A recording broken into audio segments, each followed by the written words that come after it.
Hello everyone, कैसे हैं आप सब। स्वागत है आपका हमारे इस YouTube channel English Hindi with Akash Rao में। टेस्ट नंबर 1 जो है कंप्लीट हो चुका है। मार्क्स सभी को बता दिए गए हैं, बट ख़राब बात यह है कि बहुत कम लोगों ने टेस्ट अटेम्प्ट किया था, टेस्ट में पार्टिसिपेट किया था। कुछ लोग तो सोच रहे थे मैं 0 मार्क्स पाऊंगा, इसीलिए उसने अटेम्प्ट नहीं किया, क्योंकि अटेम्प्ट करना बहुत ज़रूरी होता है। तो चलिए मैं उसका सॉल्यूशन देता हूँ। कुछ लोग बोल रहे थे कि सर इसका जल्दी से सॉल्यूशन दीजिए, और मैं भी देना चाह रहा हूँ, क्योंकि मैं टेस्ट नंबर 2 का अनाउंसमेंट कुछ ही समय में कर दूंगा। तो इसीलिए टेस्ट नंबर 1 जो था चैप्टर था स्ट्रॉन्ग रूट्स चैप्टर था आपका। 30 मार्क्स पूरा था। 30 में बहुत जिन्होंने टेस्ट दिया, जैसे मुझे फर्स्ट जिसने आया था उसका नाम है रोशनी सिंह, जिन्होंने 26 मार्क्स पाया था। फिर स्वीटी साहब जिन्होंने 25 पाया था। इसी तरह करके और भी बहुत से लोग हैं, 23 पाने वाले, 19 पाने वाले, 13 पाने वाले, ऐसे करके परफॉर्मेंस सभी का अच्छा था। पहला टेस्ट था, 1 घंटे का टेस्ट था। अगर बात की जाए टेस्ट के डिफ़िकल्टी लेवल की, अगर इसे आप कहते हो इजी, मीडियम, हार्ड, तो बहुत से बोलेंगे ये सर पेपर इजी था। जो अच्छा नंबर पाया वो बोलेगा इजी था, जो थोड़ा कम पाया वो बोलेगा मीडियम था, जो थोड़ा जिसका सबसे ख़राब गया या जो टेस्ट भी नहीं दिए वो भी समझो 0 मार्क्स पाए हैं, वो बोलेंगे ये पेपर टफ था। तो मैं श्योर कट एकदम बात ही बता दे रहा हूँ, ये पेपर आप इजी कैटेगरी में रखो। बिकॉज क्यों, आप सोचोगे सर आप अचानक से इजी कैसे बोल सकते हो। तो इजी इस बिनाम पे मैं बोल रहा हूँ, इस रेफरेंस को लेकर बोल रहा हूँ कि ये एक चैप्टर का टेस्ट था। अगर आप एक चैप्टर के टेस्ट को आप मीडियम या हार्ड मान रहे हो, तो जब 2 चैप्टर कंबाइन कर दूंगा तो आप उसे और हार्ड मानोगे। 3 चैप्टर कंबाइन कर दूंगा तो और हार्ड मानोगे। फुल सिलेबस का टेस्ट लूंगा तब तो और बोलोगे एकदम ये टफेस्ट पेपर हो गया सर। हाँ, तो एक चैप्टर मीन्स ये हार्ड मत मानो। एक चैप्टर था, आपके ऊपर प्रेशर कम था, चैप्टर एक ही था। इसमें बहुत सारे चैप्टर्स के कैरेक्टर्स याद नहीं करने थे। अगर मैं इसमें थैंक यू मैम डाल देता तो अब आप सोचते कि ये हु सेड दिस, तो ये किसने किसको कहा, रोजर ने कहा था मिसेस जोन्स को, फिर या अब्दुल कलाम का चैप्टर है ये स्ट्रॉन्ग रूट्स, तो मतलब गड़बड़ा जाते हो फुल सिलेबस में। बट ये एक चैप्टर था, हु सेड दिस टू, तो या तो अब्दुल कलाम जी बोलेंगे या उनके पिताजी बोलेंगे, बस डेट्स इट। और इसके अलावा कौन है इस चैप्टर में। तो एक चैप्टर को आप हार्ड नहीं बोल सकते हो, मीडियम भी मत बोलो, इजी बोलो। मैं बोल रहा हूँ ये एक चैप्टर है, इजी है। जब बहुत सारे फुल सिलेबस हो जाता है या सिलेबस बड़ा हो जाता है या हाफ सिलेबस का जब टेस्ट होता है, तो उसमें डिफिकल्टी लेवल माना जाता है मीडियम या हार्ड। बस यही बातें बतानी थी। पेपर तो बहुत इजी था, क्योंकि ये जो लॉन्ग क्वेश्चन मैंने 4 दिए थे, इसमें से 3 क्वेश्चन तो मेरे चैनल पर ही थे। तो और मैंने बहुत ही फोर्स किया था सभी को कि ये प्लेलिस्ट पढ़ो पढ़ो पढ़ो। जिसने भी पढ़ा था वो सभी ने किया। और एक क्वेश्चन नंबर 3, जिसका आंसर मैंने अपलोड तो नहीं किया था बट मैं कर दूंगा, वही हार्ड था और मैक्सिमम लोगों ने उसे अटेम्प्ट तक नहीं किया। और जिसने किया वो अच्छा ही किया, जो रोशनी सिंह नाम की लड़की थी जो 26 मार्क्स पाई, उन्होंने अटेम्प्ट किया, अच्छा ही किया। तो चलिए देखते हैं क्वेश्चन नंबर के सॉल्यूशन में। तो पहला क्वेश्चन था when troubles come try to understand, जो भी लाइन है आप पढ़ लो। तो हु सेड दिस टू, तो ये अब्दुल कलाम के पिताजी कहते हैं Jainulabdeen said this to his son APJ Abdul Kalam. तो ये बात समझ में आ गई। एंड व्हाट डिड, तो ये मेरे चैनल पर अवेलेबल है। अगर मैं आपको दिखा दूं मेरे चैनल पर जो मैंने अपलोड किया था, आप देख सकते हो, यही मेरे चैनल पर अपलोडेड है। थंबनेल आपको साइड में मैं दिखा दे रहा हूँ। थंबनेल देखो, ये वीडियो का थंबनेल है। डिस्क्रिप्शन में मैं प्लेलिस्ट दे रहा हूँ इस चैप्टर का, आप वहाँ से जाकर जिन्होंने भी टेस्ट नहीं दिया है अगला टेस्ट जरूर देना, क्योंकि सभी टेस्ट का मार्क्स जोड़कर मैं 5 या 10 टेस्ट हो जाएगा, उसके बाद एक लिस्ट निकालूंगा परफॉर्मेंस किसका कहाँ तक पहुँचा है। तो यहाँ पर देख लो, सेम क्वेश्चन है, आंसर भी है, तो सभी जिसने लिखा उसका तो मार्क्स मिल गया। तो ये आंसर अपलोडेड है, आप चैनल पर जाकर देख लो। मैं इसे यहाँ मैं नहीं बता पा रहा हूँ। उसके बाद देखिए, मैं यहाँ नहीं बता रहा हूँ कि उतना लंबा आंसर मैं यहाँ कैसे बताऊँ, आप चैनल पर उसको जाकर सॉल्यूशन देख लो। सेकेंड था I remember my father started his day, तो ये तो और इजी क्वेश्चन है। हु इज द स्पीकर, तो ये अब्दुल कलाम जी खुद स्पीकर है।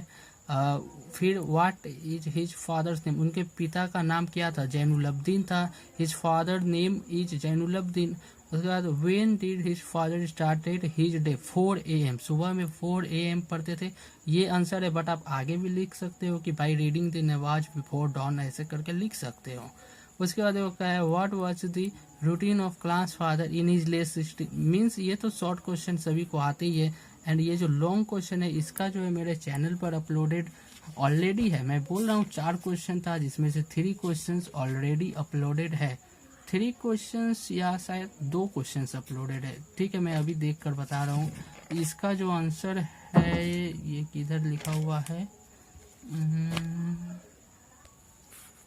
जी, तो आप यहाँ पे देख सकते हैं कि what did Kalam say about daily routine of his father till his late 60s। तो यहाँ पे आपका आंसर जो है लिखा हुआ है, तो आप देख लेंगे, यहाँ पे मेरे चैनल पर अवेलेबल है।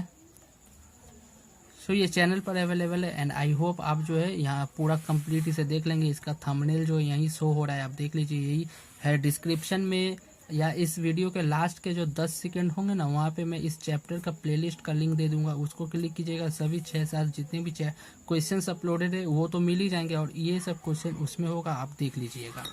उसके बाद देखिए थर्ड क्वेश्चन, जो कि सभी ने बोला कि ये क्वेश्चन जो है हार्ड था and most of the student इसे अटेम्प्ट ही नहीं किया, इसीलिए तो मार्क्स कम आ गया। जिन्होंने अटेम्प्ट किया उसको मैंने कुछ नंबर दिए, भले ही वो सही आंसर हो या थोड़ा अजीब हो, बट उसको मैंने मार्क्स दिया। क्योंकि देखो एग्जामिनर का साइकोलॉजी यही होता है, जब आपका 100-200 पेपर के बीच में आपका कॉपी होता है, अगर बहुत से लोग उसका आंसर लिख ही नहीं रहे हैं हार्ड होने की वजह से, और अगर आपने कुछ लिख भी दिया हिम्मत करके, तो एग्जामिनर आपको मार्क्स देगा, क्योंकि आपने हिम्मत से वो लिखा तो, और सब ने तो लिखा ही नहीं है। इसका मतलब आप कुछ अलग किए तो लिखे तो, इस वजह से अप्रिसिएशन में आपको मार्क्स मिल जाते हैं। तो इसका भी ध्यान देना है। एंड इसका जो आंसर है मैं अपलोड कर दूंगा चैनल पर। Who said this to home, तो यहाँ पर जो है अब्दुल कलाम के पिता Jainulabdeen said this to his son APJ Abdul Kalam in the chapter strong root.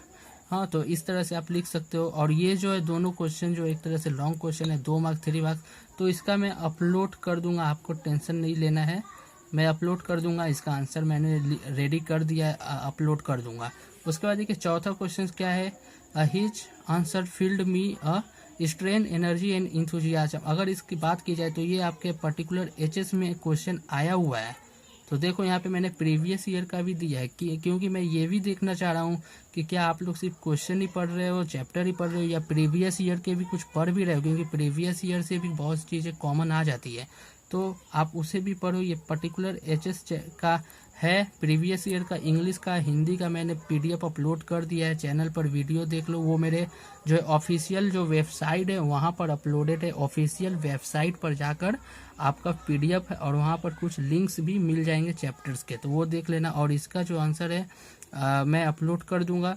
तो whose answer had such impact, तो अब्दुल कलाम के पिताजी जो थे उनका आंसर जो था हैड सच इम्पैक्ट, मतलब यहाँ लिखोगे Abdul Kalam father's answer had such impact. Who was such impressed, तो अब पिताजी ने कहा, इम्प्रेस कौन होगा, उसका बेटा APJ Abdul Kalam was such impress. What was the answer, ये लॉन्ग क्वेश्चन है, इसका भी मैं अपलोड कर दूंगा। इसका भी आंसर जो है रेडी कर चुका हूँ। तो ये रहा कुछ लॉन्ग क्वेश्चंस। उसके बाद चलिए चलते हैं उसके बाद जो शॉर्ट क्वेश्चंस थे। उसके बाद देखिए आपका ये जो थर्ड क्वेश्चन था बी नंबर में tick out the correct, MCQ type का था। सो पहला का आंसर जो होगा, according to Kalam father prayer makes a possible a communion of the spirit with, इसका आंसर ए होगा, पीपल, ए। उसके बाद है whenever they reaches and impasse, impasse means, तो इम्पैसे मीन्स क्या होता है, डिफिकल्टी, कठिनाई वाली स्थितियाँ। तो इसका जो है सिनोनिम्स क्या होगा, डेडलॉक। डेडलॉक का मतलब यही होता है कठिनाइयाँ, मुसीबत वाले समय। तो ये इसका आंसर बी होगा। यहाँ पे आप ऐसे भी आंसर एलिमिनेट कर सकते हो। देखो टॉपर्स को क्या कहते हैं, अगर उन्हें ये नहीं भी पता होता तो भी टॉपर स्टूडेंट इसको सही मार देता, बी लिख देता। क्यों? क्योंकि इसका मतलब होता है कठिन परिस्थिति। तो पॉसिबल का मतलब तो संभव, तो ये तो नहीं हो सकता। प्रेयर मतलब प्रार्थना, और कहाँ कठिन परिस्थिति, ये भी नहीं होगा। इम्पॉसिबल का मतलब असंभव, ये भी नहीं होगा। तो अब बचा क्या, डेडलॉक। तो डेडलॉक मतलब ही होगा कठिन परिस्थिति। मुझे क्या पता है डेडलॉक का हिंदी नहीं पता, मान लो आपको नहीं पता, बट इसका हिंदी पता है। इसका हिंदी होगा कठिनाइयाँ, परिस्थिति, कठिनाई, जो ऐसी स्थिति, मुसीबत वाली घड़ी। तो ये तो नहीं होगा, तो ऑब्वियसली यही होगा, बी होगा, लगा दो टिक। उसके बाद देखो कलाम्स नॉर्मली एट विथ, ये तो सबसे ईजी था। तो इसका आंसर होगा mother. A is the correct. माता जी के साथ खाते थे, खाना जो है नॉर्मली माता जी के साथ खाते थे। उसके बाद देखो थर्ड क्वेश्चन सी में आ जाते हैं, शॉर्ट क्वेश्चन। तो हु वाज पक्षी लक्ष्मण शास्त्री? तो Pakshi Lakshmana Shastri was the high priest of the Rameswaram temple and the close friend of Abdul Kalam father Jainulabdeen. तो इसका आंसर ये हो गया, वो प्रधान पुजारी थे रामेश्वरम टेम्पल के, एंड जो है अब्दुल कलाम के पिता जैनुलब्दीन जी के क्लोज फ्रेंड थे। बेस्ट फ्रेंड कोई मत लिखना, क्योंकि बुक में आपका क्लोज फ्रेंड है तो क्लोज कोई इस्तेमाल करो, बेस्ट फ्रेंड लिखना अच्छा नहीं होगा। तो यहाँ पे देखो सेकंड क्वेश्चन क्या है, how was the house of Abdul Kalam?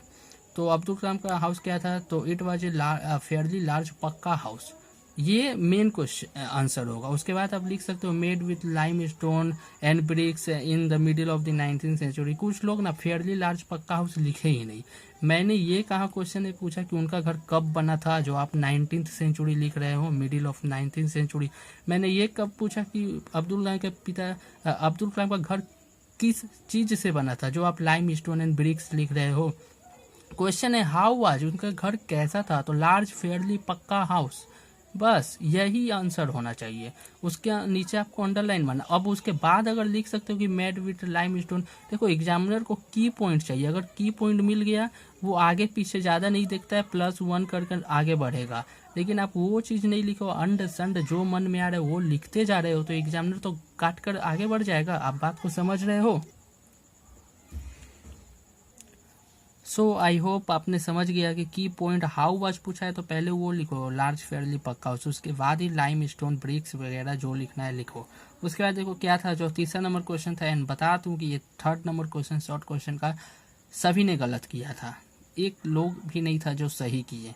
तो क्वेश्चन क्या है, where in lies the superiority of the cosmos? तो यहाँ पे बताया गया कि कॉस्मोस का जो सुपीरियोरिटी है, मीन्स सुपीरियोरिटी का मतलब क्या होता है कि उसकी खास चीजें, समझ रहे हो ना, खास चीजें, उसकी महानता किसमें है? सुपीरियोरिटी, खास चीजें, महानता जो आपको केंद्रित करती हो कि आप इस चीज पे ही फोकस करो, ये चीज कॉस्मोस का बहुत अच्छा है। तो कॉस्मोस का सुपीरियोरिटी लाइज करता है। तो यहाँ पे लाइज करता है, तो उसका आंसर ये होगा। कुछ लोग लिख रहे थे in the world, in the universe, in the manifest divine being, तो ऐसे ऐसा आंसर मिला था, बट ये आंसर नहीं होगा। इसका आंसर कुछ ये होगा, मैंने यहाँ पर आपके लिए लिख दिया हूँ साइड में, आप देख लो। तो यहाँ पे होगा कि the superiority of the cosmos lies in the fact that it knows no division of wealth, age, caste और क्रीड। तो ये बातें आपको समझनी है। Wealth, age, caste and creed पर वो ये जो है किसी पे भेदभाव नहीं करता है, नो डिवीजन, ये किसी को भेदभाव नहीं करता है। ये कॉस्मोस की सुपीरियोरिटी यहीं पर लाई करती है।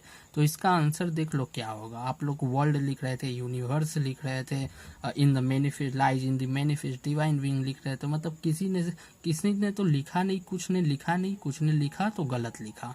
हाँ, तो यहाँ पर सही आंसर यही होगा, the superiority of the cosmos lies in the fact that it knows no division of wealth, age, caste, creed. तो अगर समझ नहीं आया तो मैंने मुंह से बोलकर बता भी दिया है। सो आप इसी तरह से टेस्ट अच्छा से देते रहें। चलिए मिलते हैं नेक्स्ट वीडियो में। टेस्ट नंबर 2 का इसी तरह से एग्जाम होगा। मैक्सिमम लोग आए, आप अपने फ्रेंड्स को लेकर आए, मैं बार बार बोल रहा हूँ। अभी आपने भले ही जो है पा लिया हो, मान लो 23, लेकिन हो सकता है आपका फ्रेंड बहुत अच्छा पढ़ रहा हो, वो ये टेस्ट देता तो वो 29 पाता, बट आपको पता नहीं, और आप अपने आप में सोच रहे हो कि मैं ही सबसे टॉप करूंगा स्कूल में, तो मेरा ही मार्क्स सबसे आ जाएगा, मैं 23 लाया हूँ इस टेस्ट में, या जो टॉप की है वो मैं 26 लाया हूँ। अरे यार, आप अपने आप में ना सोच रही हो टॉप किए हो, आप इस टेस्ट में ना टॉप किए हो, बट क्या पता आपके स्कूल में जो यहाँ पे पहुँचा, आपके जो स्कूल में वो आपसे भी अच्छा हो। तो उनकी परफॉर्मेंस को चेक करो कि वो कैसे हैं। तो इसके लिए आपको उसे बता दो कि फ्री में यहाँ पे टेस्ट होता है, आंसर मिलता है, हिंदी इंग्लिश का प्रिपरेशन चल रहा है, प्रीवियस ईयर क्वेश्चंस मिल रहा है, MCQ जो हिंदी का मैं अपलोड कर रहा हूँ अपने वेबसाइट के ऊपर, और टेस्ट भी ले रहा हूँ चैनल के ऊपर। हाँ, तो ये सब बताओ, उससे क्या होगा, आपको पता चलेगा ओ मेरा फ्रेंड 29 लाया तो मैं और परफॉर्म बेटर करूँगा, मैं और परफॉर्मेंस अपना बेटर करूँगा, उसके बराबरी पे जाऊँगा, और नहीं तो उससे भी ज़्यादा लेकर आऊँगा। तो ये एटीट्यूड होना चाहिए, तब जाकर आप टॉप करते हो। आप अपने आप आगे नहीं भागना, आपको दूसरों को पीछे भी छोड़ना होता है। ऐसा नहीं है कि एक लोग यहाँ है और आप सोच रहे हो कि मैं ही सबसे आगे हूँ। तो आपको ये भी ध्यान रखना है कि कौन आगे है और कितना आगे है। तो ये सब कुछ बातें होती हैं कि लोगों को पीछे छोड़ते जाओ तभी आप आगे बढ़ते रहोगे। मीन्स अपना परफॉर्मेंस अच्छा करना है। अब ऐसा नहीं करना है कि आप गलत मत समझ लेना कि उसका पढ़ाई में बाधा डालो, आप जाके वो जो टेस्ट दे रहा है ना तो कॉपी फाड़ दो, ये नहीं मैं बोल रहा हूँ। ये जो है रेस का मतलब ही तो यही होता है कि लोगों को पीछे छोड़ते जाओ। इसका मतलब ये नहीं कि टांग लड़ा कर उसको गिरा दो, ये मैं नहीं बोल रहा हूँ। उसको पीछे छोड़ते जाओ, तुम अपना स्पीड बढ़ाओ, लोग पीछे चलते जाएंगे। आप अपना परफॉर्मेंस अच्छा करते जाओ और तुम अपने आप आगे चलते जाओगे, ये मैं बताना चाह रहा हूँ। बस यही था। चलिए मिलेंगे नेक्स्ट वीडियो में। टॉपर्स के कुछ जो पेपर है मैं ये भी अगले वीडियो में दिखा दूंगा कि वो लोग कैसे लिखे हैं। तो मिलते हैं नेक्स्ट वीडियो में, तब तक के लिए टाटा एंड बाय बाय। और पेपर तो इजी था, अगर आपको कमेंट में कुछ बोलना है तो कमेंट कर सकते हैं। चलिए मिलते हैं नेक्स्ट वीडियो में।